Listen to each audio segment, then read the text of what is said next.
This may not seem ordinary to you right now, but after a time it will. This will become ordinary.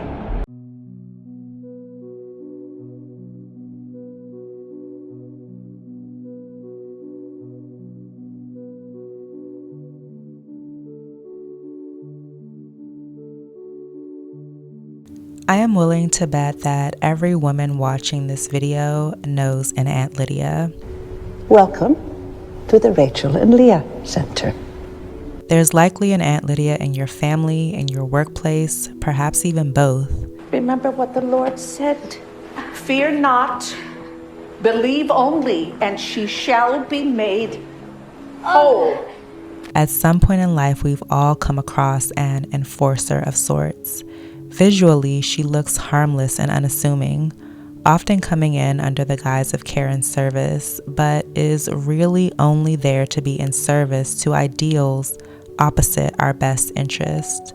In this case, Gilead. In your case, patriarchy. They were dirty women. They were sluts. If you don't cooperate, I fear things might get quite a bit worse for you. Aunts play a vital role within family structures across many cultures. It's a signifier of respect, someone who can step in as a nurturer, a woman who is expected to pass on wisdom and guidance. I gave you the education you needed to live a safe and meaningful life. So to very cleverly adopt such a sentimental moniker, aunt, and make the handmaids acquiesce to using it was the very first act of manipulation. Lydia?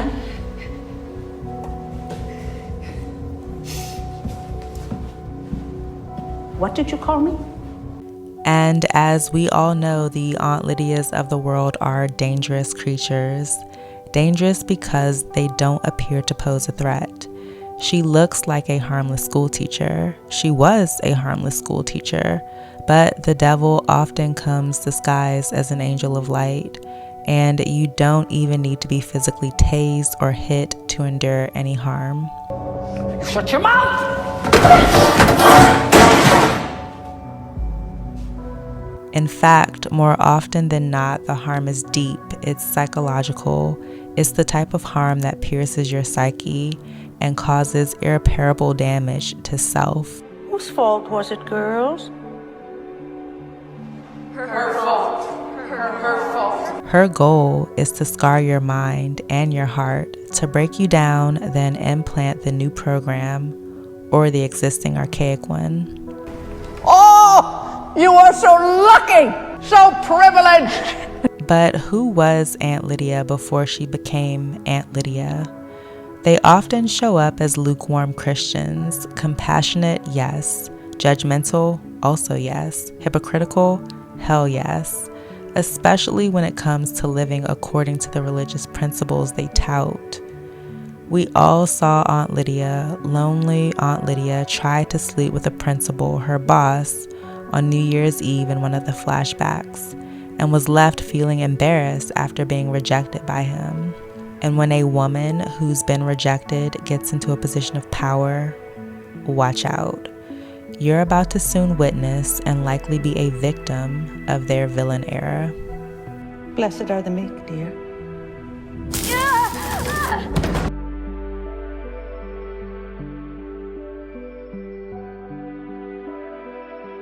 One of the audience's first introductions to Aunt Lydia is in the Red Center, where she's wielding her new power and her lack of compassion goes on full display.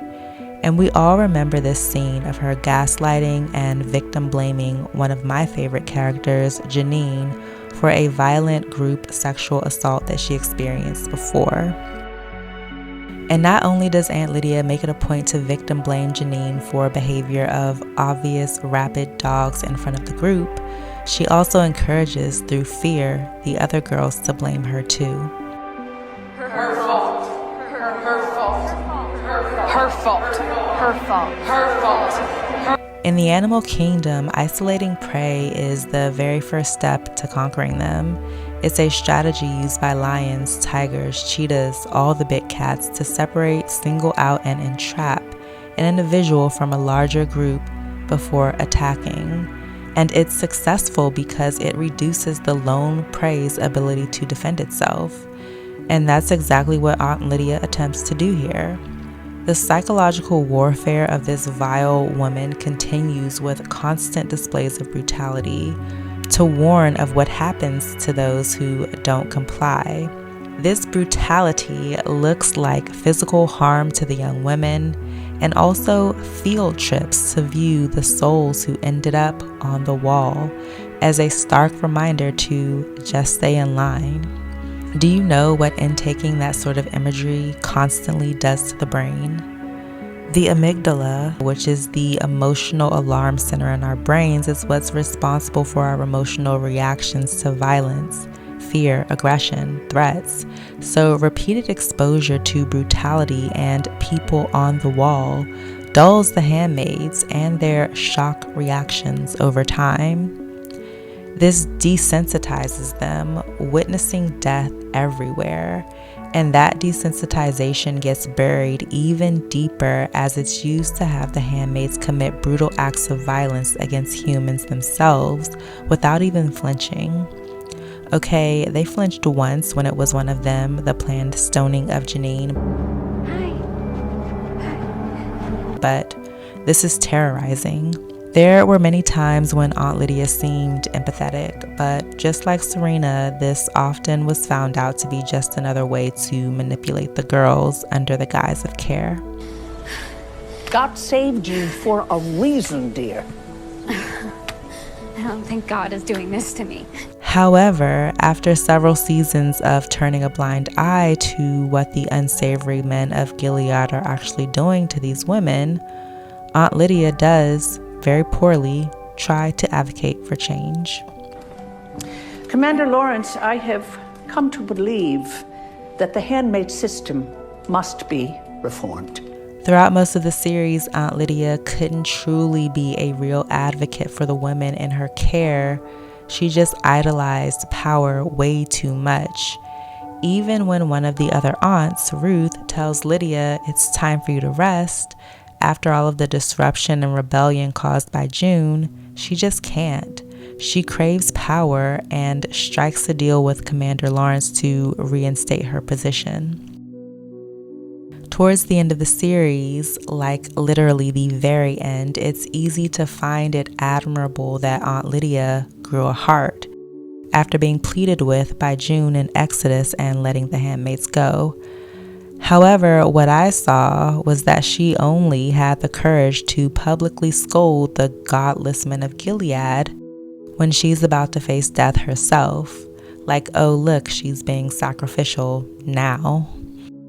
Sure, this is a historical marker of display showing that even the deepest of the indoctrinated souls have had enough, but this also comes at a point when she had absolutely nothing to lose. And I don't know what will happen in the Testaments. I have not read the books, but I look forward to the series and reporting on it.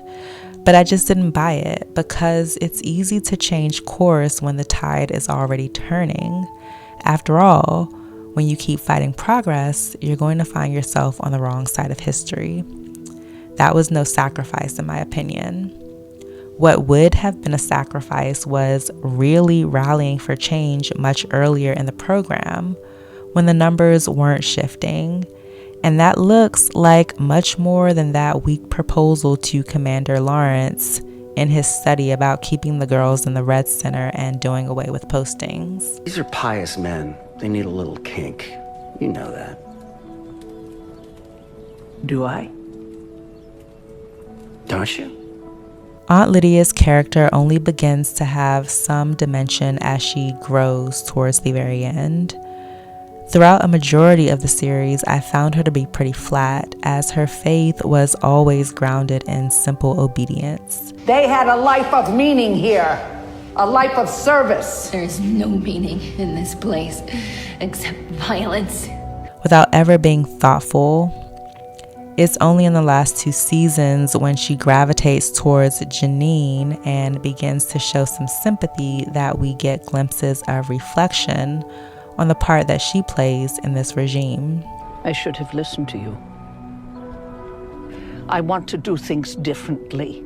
I will say she is a sad character to watch, much like observing every Aunt Lydia I've ever encountered in life, as her blind faith in Gilead, or all the real-life Aunt Lydia's blind faith in the patriarchy, serve as both a shield and a prison that takes a lot of reflection and deprogramming to escape. Blessed are the meek, dear.